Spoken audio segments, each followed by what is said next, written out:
With more people working from home, internet use has surged by 60%. And as the outbreak goes global, remote work could emerge as a vital public health strategy. The coronavirus has forced millions of people into quarantine and self-isolation.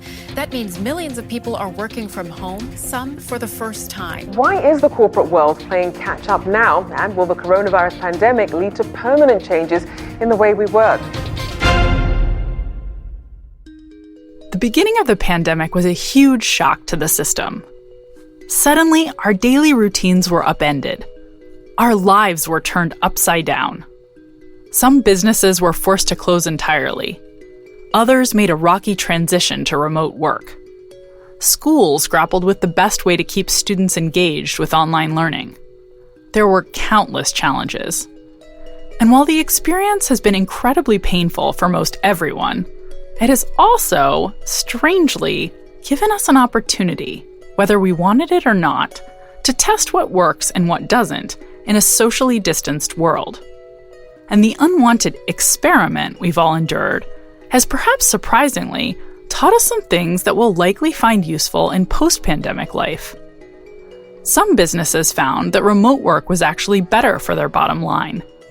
Some employees traded long commutes for more quality time with their families. Some students found they flourished without the distractions of a busy or crowded classroom. It's not like remote work is new. There are some sectors where it's quite common. But being forced to close offices and send employees home has changed some attitudes about the way remote work works for a wide range of businesses. Here's my Wharton colleague, organizational psychologist Adam Grant. 3 years ago, winter of 2018, I went to a bunch of the most influential CEOs in Silicon Valley. And I said, hey, I want to do a remote Friday experiment where you randomly assign people to work from home just one day a week. And I want to test the effects on productivity, creativity, collaboration. What does it do to your culture? And they all declined. And they said, well, look, we don't want to open Pandora's box. People might never come back. We don't know if they'll get anything done. And hilariously, at least 3 of those CEOs have now announced that they might never come back to an office. Those CEOs missed an early opportunity to test remote work in a less dire situation. But the pandemic forced them to explore new ways of working together. For at least some of those CEOs, that exploration revealed that remote work could actually be better for business. In this episode, we'll examine how being forced to try something that you otherwise wouldn't, because you're in a pandemic, or you lose a job, or a project you've been pursuing fails, can sometimes be a good thing. We'll explore the general tendency we humans have to experiment and change course too infrequently, and how getting shoved down a new path can have benefits. And we'll hear from author, speaker, and decision strategist Annie Duke about how to identify scenarios where quitting something to explore another path is likely to be your best bet.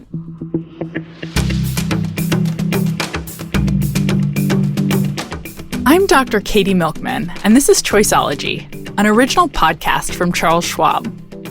It's a show about the psychology and economics behind our decisions. We bring you true stories involving high-stakes moments, and then we explore the latest research in behavioral science to help you make better judgments and avoid costly mistakes.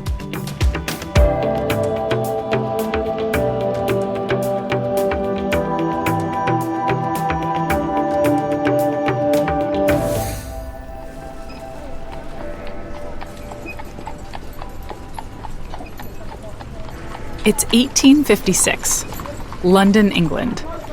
The city's population is expanding quickly, and industry is booming. In the city's East End, we find a young chemistry student named William Henry Perkin. But he's not toiling away in a proper lab. He was working from his father's house on Cable Street, which is just north of London's docking area and just south of Whitechapel. This is Kassia St. Clair. She's a design journalist and the author of The Secret Lives of Color. The Thames at this time was incredibly dirty and produced a stench that was said to make people absolutely ill, particularly in the summer when they got too close to the river. So this wasn't a very salubrious part of town.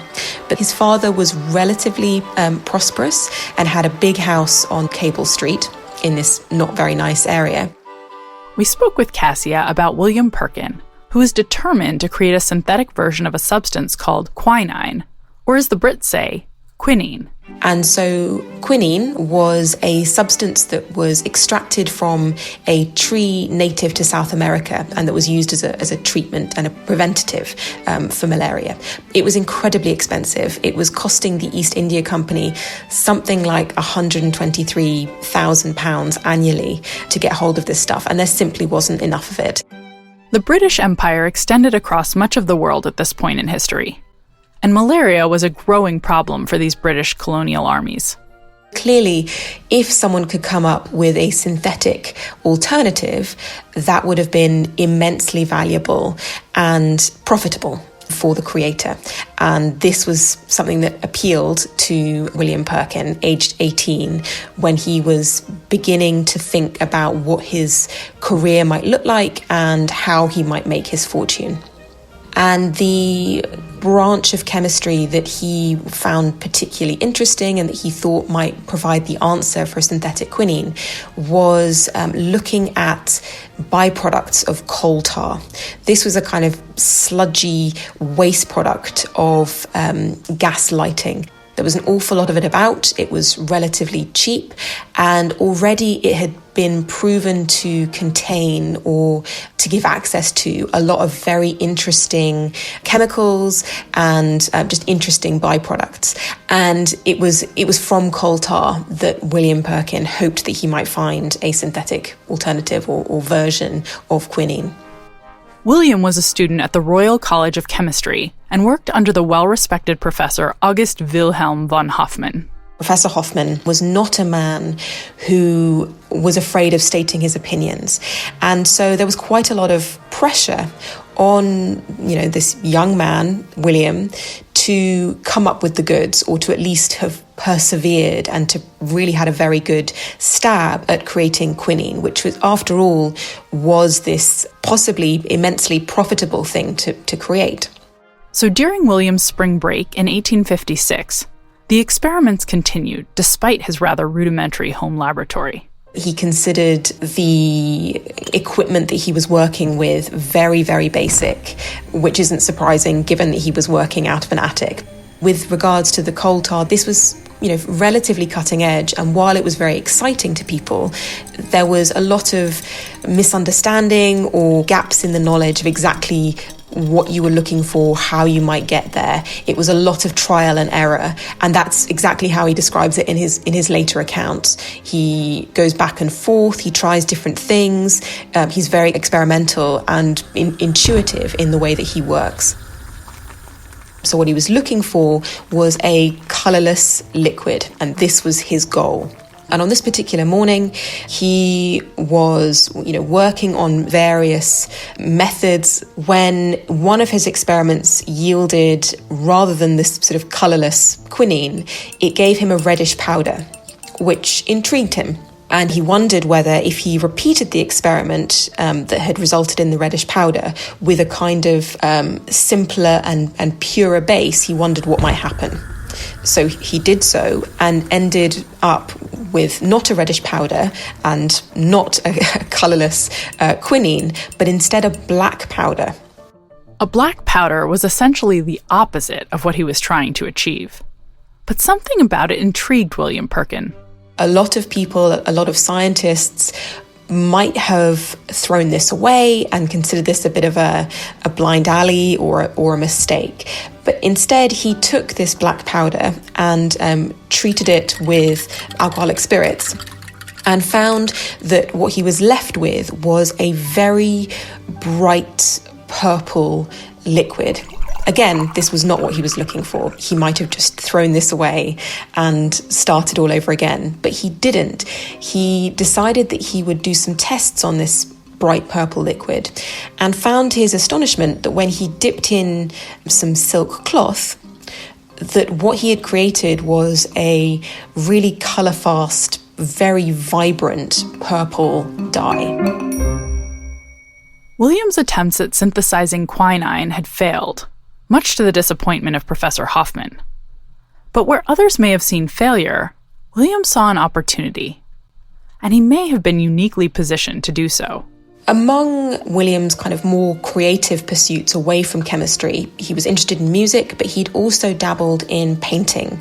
And it is possible that his background in painting and his interest in pigments and art is what led him to experiment further when he saw that he'd created this kind of bright purple. He went into business, he started a factory, he started talking to dyers, first in London, and when he got pushback from them, he eventually spoke to some dyers in Scotland to see if they were interested in the samples of the brilliant purple that he had created. And fortunately for him, some dyers began taking a chance on him. And also, fortunately for him, one of the arbiters of European fashion at the time, Empress Eugenie, was very fond of wearing purple because she believed that it brought out the colour of her eyes. She spotted an early piece of clothing that had been dyed with Perkins' Mauvine dye and wore it and kicked off a trend for his purple. And because she was so fashionable and because the press of the era loved commenting on what she wore, it soon got taken up by other prominent women, including Queen Victoria, who wore a dress in Perkins purple to the wedding of one of her daughters. And from there, the colour just took off. Newspapers of the day raved about the new fashion trend taking over the city. One London newspaper said that London had come down with mauve measles because so many people were wearing it. Another wonderful article that says that the particular colour, this particular mauvine, you would not imagine it coming from black, sticky, revolting coal tar at all. Rather, you'd imagine it coming from cauldronfuls of wood violets or wagon loads of pansies, which I just thought was a really wonderful description. And Perkins purple was a lot more than just a trendy color. The synthetic dye was a major departure from the naturally sourced dyes previously used to color fabrics. The supply of natural dyes made from plants was subject to variations in the weather, meaning a bad crop could cause the price of a specific color to skyrocket. Say the indigo plant used to make navy had a bad crop. The price would shoot up compared to red made from the rose madder plant. Natural dyes were also more muted in color and tended to fade in the sun. And Perkins's purple wasn't like that at all. That was a very, very, very, very vibrant, bright hue in contrast to a lot of the other dyes that were available at the time. It was very lucky that he created purple because purple dyes had a great historical legacy because one of the most expensive and most sought-after dyes in the entirety of history was a dye called Tyrian purple, which was made from mollusks native to the Mediterranean and had been the preeminent dye of the ancient world. It had been used by Roman emperors and had been this, enormously profitable trading commodities for many centuries, to the extent that the mollusks were very nearly hunted to extinction. And purple dyes thereafter had been very sought after, but also very difficult to make. After the success of Mauvine, William went on to create several other colors from coal tar, otherwise known as aniline. But William wasn't the only chemist reaping the rewards of this new commercial interest in applications of chemistry. When William Henry Perkins' purple becomes a commercial success, this inspires a whole lot of other chemists to kind of follow in his wake. His professor, Professor Hoffman, who'd been incredibly scathing about Mauvine, actually sees this as a commercial success and creates his own version of an aniline dye called rosine, which possibly made William smile, or maybe it made him a little bit annoyed that his professor, who'd been so doubtful of his early success, had now followed along in his example and was trying to sort of usurp his position as the coal tar colour king. But Professor Hoffman was far from the only one. Lots of chemists started looking into coal tar byproducts and started thinking about the kind of colours that they could create. And it turned out that coal tar, as well as creating a purple, could also create greens, yellows, blacks, browns, and spawned this whole industry of colours that were very bright, and this created kind of a fashion trend for wearing what we would consider now really garish colour combinations, because suddenly these dyes were very cheap. It could be used not only on your best dress, but could be used around your home and your home furnishings. And on the note of color trends, there may have been some unlikely trend predictors of the day. Williams Dye Works was very close to a canal, and at the other end of the canal from the dye works was a pub. And there's this apocryphal story that the regular drinkers in this particular pub liked to predict what colours would soon become fashionable, because they'd see the waters of this canal turning some ludicrous colour from the effluent from the dye works, and they'd know that that was the colour that Perkin was working on, and therefore this was likely to be the next fashionable colour. It wasn't long before people started looking at other applications of the chemicals that gave rise to these colors. The initial discovery of mauveine also led to the discovery of saccharin. This kind of avenue also led to the discovery of chemicals used in chemotherapy, and also the creation of artificial musk used in perfumes. So it was really an incredibly fruitful avenue of chemistry, and because of Perkin's success, it encouraged a lot of other scientists to crowd into the field to look anew at coal tar as a source of unexpected chemicals. We're still reaping the benefits of this accidental, serendipitous discovery, well over a century, 2 centuries nearly later. So this is something that has changed the world, even though not many people may know his name. Kassia St. Clair is a design journalist and the author of The Secret Lives of Color. I have links to the book and to more information about William Henry Perkin in the show notes and at schwab.com/podcast. William Henry Perkin never managed to synthesize quinine. He failed in that quest. In fact, it wasn't until 1944 that 2 Harvard chemists announced the first formal synthesis of quinine, nearly a century after Perkin's attempts. It's easy to imagine how his story might have unfolded differently. Perkin might have thrown out the black powder and continued in his likely doomed search for synthetic quinine. Instead, he let his failure lead him down another path. He gave up on his initial pursuit to explore the commercial potential of the chemical dye he had stumbled upon. Granted, Perkin was young, and the risk of a career pivot was relatively low. He would have time to pursue other opportunities if the dye business didn't work out. But being forced to explore other avenues for his efforts led him to substantial success. There are many other cases where being shoved down a different path from the one someone originally intended to tread led to big payoffs. A well-known example is that Steve Jobs was fired from the company he helped create, but he spent that time away from Apple, developing the ideas that would eventually transform the company when he returned.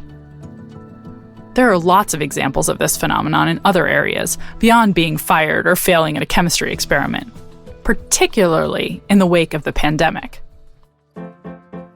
I started training for a half marathon after my football league was shut down due to COVID. I would have never imagined training for a half marathon before.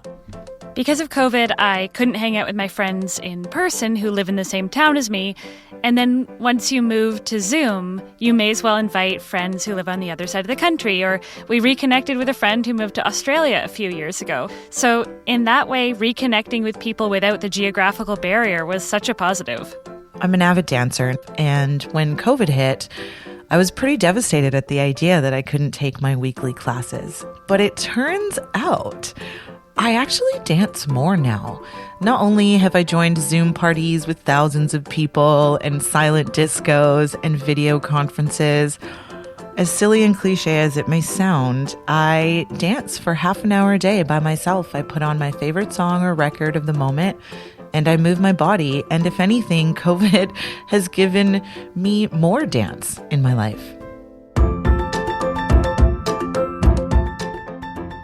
There's a reason I want to focus on the unexpected upside of some moments when we're pushed in a direction we otherwise wouldn't have gone. That surprising upside helps illustrate a bias we humans have. We tend to explore too little in life and stick to our plans too doggedly for our own good. So when a road closure prevents us from taking our usual route to work, or a business venture fails and we're forced to try something new, or when a pandemic leaves us working and studying from home, it can force us into the kind of experimenting and exploration that we would otherwise have failed to do, but that is sometimes needed to help us discover a better path. I asked author and decision strategist Annie Duke to join me to discuss the upside of a phenomenon she has started to call forced quitting. We reached her at home in the Philadelphia suburbs. Hi, Annie. Thanks so much for joining me today. I really appreciate it. Hi, Katy. I'm so excited to be here. I was so happy when you asked me on, and I love any chance to get to talk to the fabulous Katy Milkman. Aw, likewise. Well, I'm really glad to have you here. First, could you explain what exactly forced quitting is? Yeah, absolutely. So I think that we think about quitting that it's a voluntary act, but it's not always voluntary. Sometimes we're forced to quit things.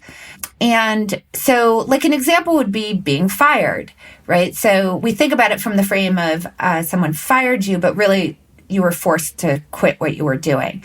But there's other things that can happen that sit a little bit more in the middle of that. For example, if you're an athlete and you get injured, you would be forced to quit. A variety of things like that. And I think there's really interesting lessons to be learned from a variety of situations where people are essentially forced to quit by their environment. I love that. And I would love to dive in a little bit to some of the evidence suggesting that forced quitting can be a good thing. Actually, I have to credit you with my starting to really think about forced quitting when we were talking back about what habits might change and what might stay during COVID, because obviously COVID has actually created a lot of forced quitting. I was forced to quit for traveling for work, for example, and I sort of got to think about my preferences around that. And you mentioned a study that was done by a team of scholars who were looking at when a line got shut down on the London Tube. And obviously, if a line gets shut down on the tube, it means that people have to find other ways to work because they can't take their normal way to work.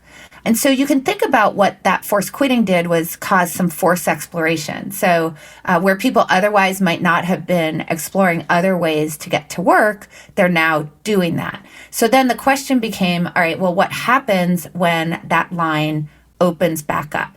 And what you find is that, well, most people go back to the way that they were going, but something like 5% of the people actually have discovered a better route for them to take.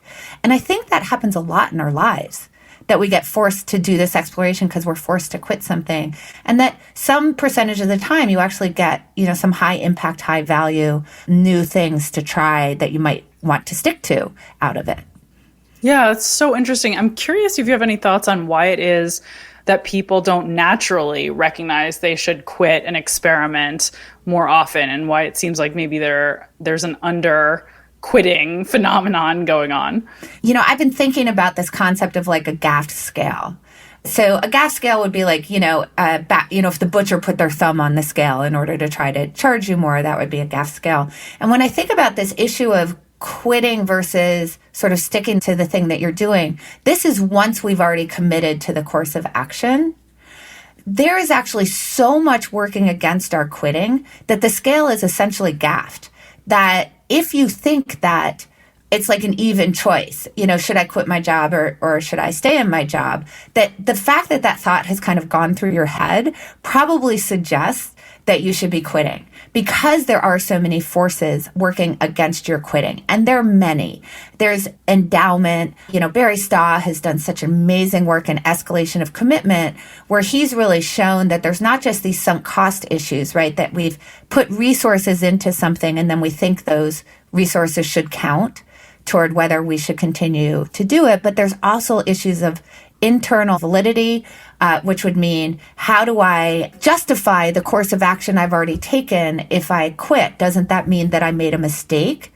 And what does that mean for who I am? So that would be internal validity. And then external validity would be like in a work environment, in an organizational environment. How do I justify that I decided to start this project to the people who are evaluating me if now I'm quitting, right? So we end up doing all of these kinds of justifications of why we should stay on the course that don't just have to do with resources and trying to recover resources that we might already have in the project, but also things that have to do with identity and, validity and these kinds of things that really force us to stay sort of on the path that we're already on.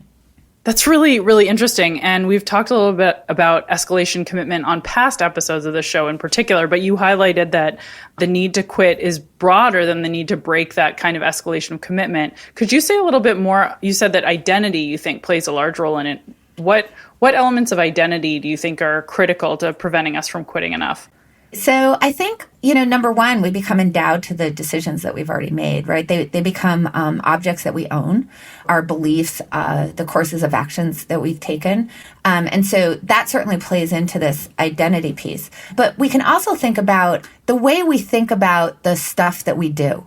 So, for example, if you ask a child, what do you want to be when you grow up? They don't say, I'd like to be somebody who does these things that have these certain features, right? That I'd like to do something that has something to do with doing science and maybe exploring the behavior of molecules or whatever. They say, I want to be a scientist. I want to be a doctor. I want to be a firefighter, so on and so forth. So we really take on, for example, our careers as our identities. We also think about like, I'm a nerd, or I'm a jock, or I'm a football player, I'm a professional skater. We don't think about the things we're doing as kind of a set of features that we might be exploring.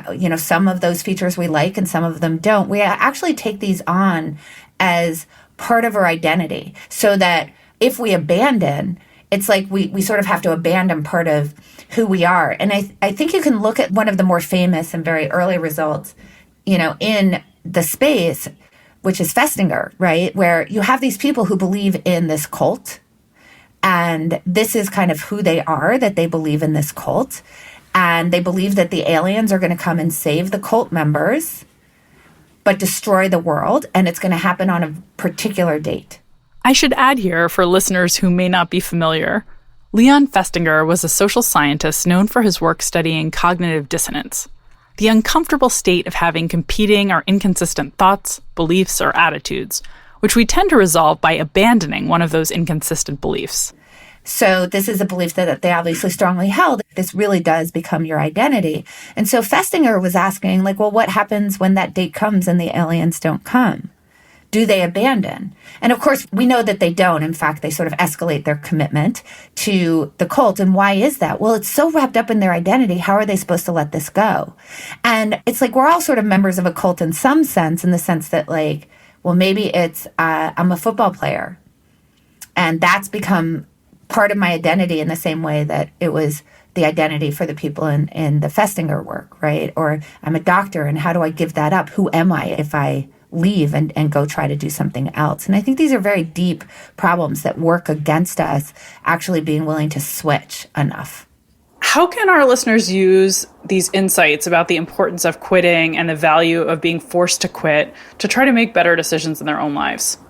Oh, gosh, yeah. That's a really good question. So, if we go back to the people who are on the London Tube, obviously 5% of those people had available to them a better, more efficient way to work. But they didn't see it. They weren't exploring it.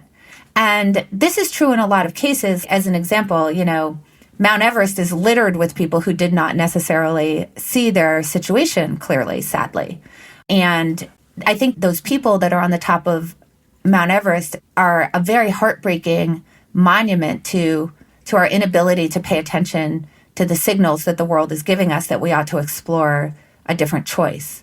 And by the Mount Everest, you're talking about sort of the famous example, which we also covered on the show, actually, of escalating commitment to getting to the top, even when the world and the weather are telling you need to stop. And then people have perished in making that poor decision, unfortunately. Yeah. And this is something that, Barry Staw, who's done so much work in this area, has really shown, is that if you ask people to kind of do some decision analysis when they're in the decision, when they're in the middle of the problem, that they're actually quite poor at it, and they continue to sort of stay on the wrong course. So the question then becomes, how can you sort of see your situation as if you were forced to quit, which essentially causes you to see your situation as if your situation is new, which is sort of what we're trying to get to.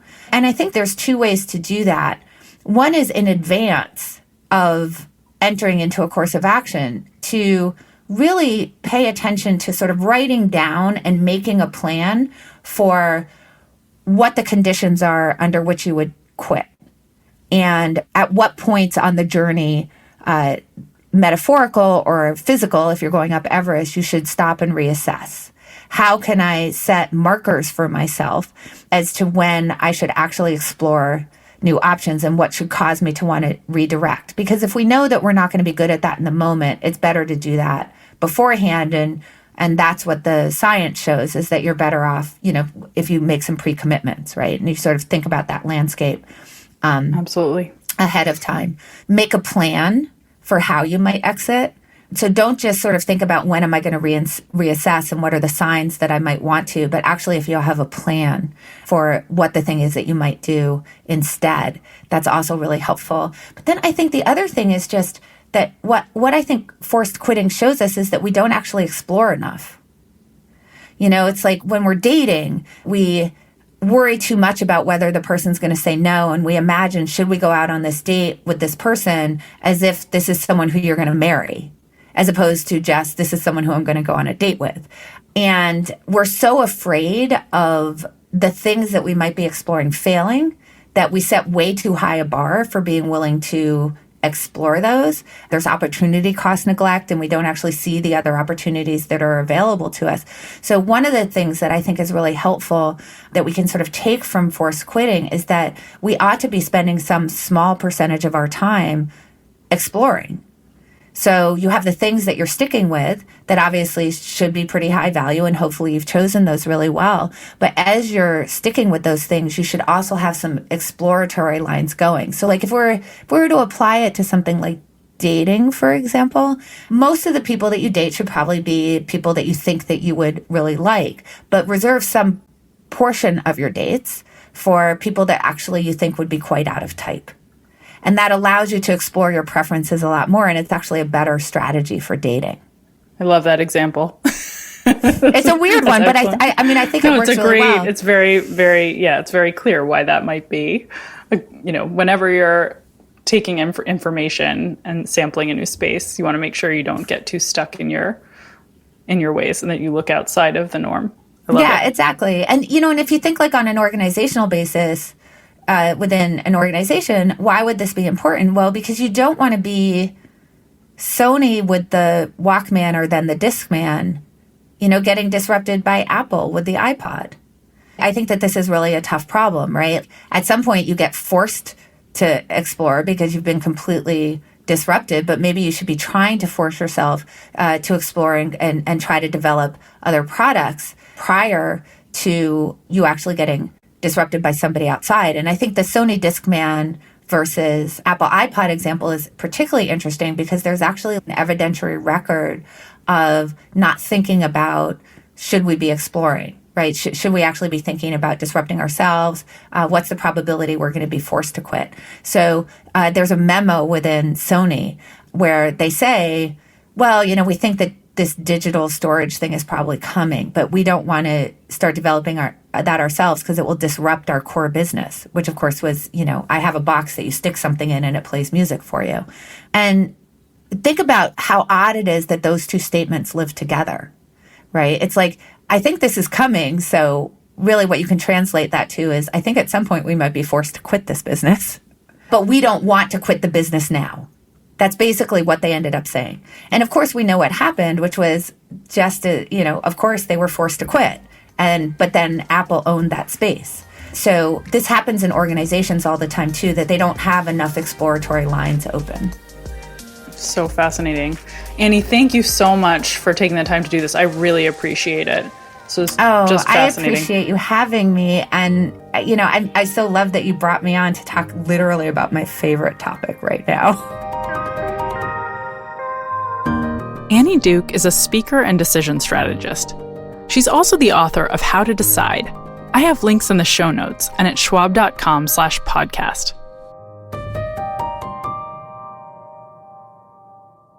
knowing when to quit an investment, that is, when to sell, is one of the more fraught decisions that investors make, with the endowment effect, loss aversion, and other biases all coming into play. On a recent 2-part episode of the Financial Decoder podcast, host Mark Reapy and his guests consider when it makes sense to sell different investments, from individual stocks and bonds to mutual funds and ETFs. Check it out at schwab.com/financialdecoder, or wherever you get your podcasts. As Annie Duke mentioned, we don't quit enough. That's not to say you should go out and quit your job today, or abandon the piano lessons you just started to take. Annie Duke is pointing out that because we have a general tendency to underexplore before committing to a job, hobby, commute, project, or other endeavor, forced or voluntary quitting can have surprising upsides, exposing us to sometimes valuable opportunities we otherwise would have missed. As discussed on an episode of this show from our very first season, people have the tendency to stick to a chosen path with a fervor that can be suboptimal. This well-studied bias is called escalation of commitment, and people have been shown to escalate commitment to everything from their past investments to new products they're developing to basketball players they've picked early in the NBA draft. Rather than recognizing that their investment, new product, or star draft pick just isn't working out as hoped and turning to their new and better options, people regularly dig in their heels and throw good money after bad. The flip side of this bias is that we experiment and explore too little. And as a result, research has shown that there can be an unexpected upside when life throws you a curveball that forces you off your chosen path. When your subway line shuts down due to a strike, you may find a faster way to work. When you're forced to work from home during a pandemic, you may find that you can be more productive in that environment. A key lesson from this is that you're probably not experimenting quite enough in life. That isn't to say you should abandon your family or your job. That would be terrible advice. Rather, it's to encourage you to re-examine where you've become stuck in your ways and where a little exploration might lead to some real upside.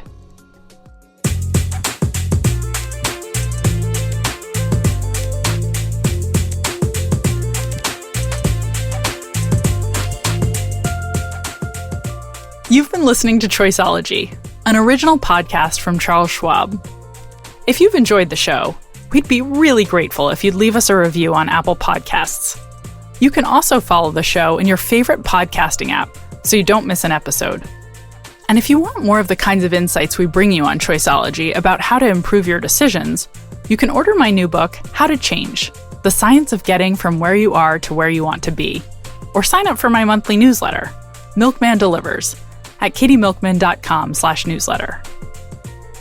Next time, we've got an encore presentation of an episode featuring Nobel laureate Daniel Kahneman to coincide with the release of his highly anticipated new book, Noise: A Flaw in Human Judgment. I'm Dr. Katy Milkman. Talk to you soon.